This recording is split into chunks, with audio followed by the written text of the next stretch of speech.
So in part 1 of our task, we need to complete the required sprites. So, having a quick read of our task, we need to paint a new rectangular sprite and give it a sensible name.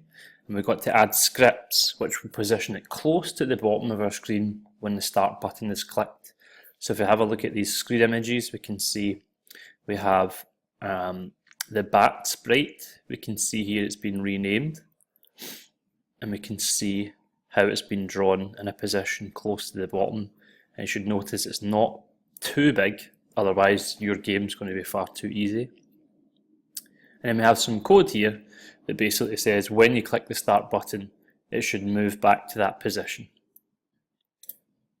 So, first of all, we can get rid of the cat, and we want to paint a new sprite. So we click on the paint new sprite. We want to use the rectangle tool. If you notice some of the options down here, you can have an outline. You can paint the outline thicker if you like, and this will leave the inside unfilled. And you can have another colour fill in the middle. You can also use some of the options to flood fill it with different colours. It's entirely up to you.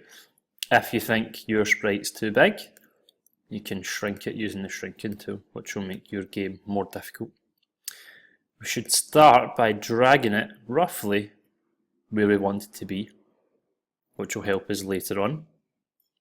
The next part of the task, rename the sprite with a sensible name. And on the options, it asked us when start clicked to use the motion instructions to go to its current coordinates, which is right here. So if it was accidentally dragged away, when we hit the start button, it's always going to drop back down to this height. Now the Y coordinate is going to be really important, and it's not going to change for our bat. Let's look at the next part. So we want the bat to move left using the mouse. Ignore the ball parts now because that's a mistake. It should not move up or down, and it should not move off the edges. We need to use the forever infinite loop that we can see here that continues to execute the full time the program is running. And you can see here what this sprite is to do is to continue going to the X coordinate of the mouse and just staying the same Y coordinate the full time. And then if on edge bounce. Now sometimes this causes errors, so if there's any problems with yours, you can just remove this line because it's not too important. So back to our code. We're still working on the bat sprite. Just have the view like so.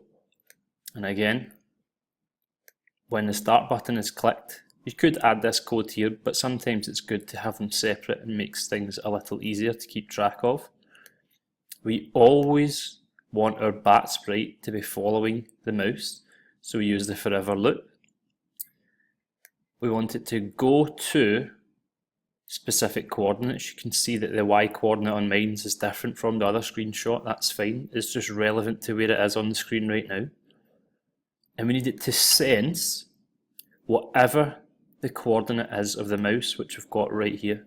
So we want to choose the X coordinate of the mouse. Now I'll just run that just now to show you what it does. And you can see that it goes off the screen slightly and sometimes a bit further on other sides.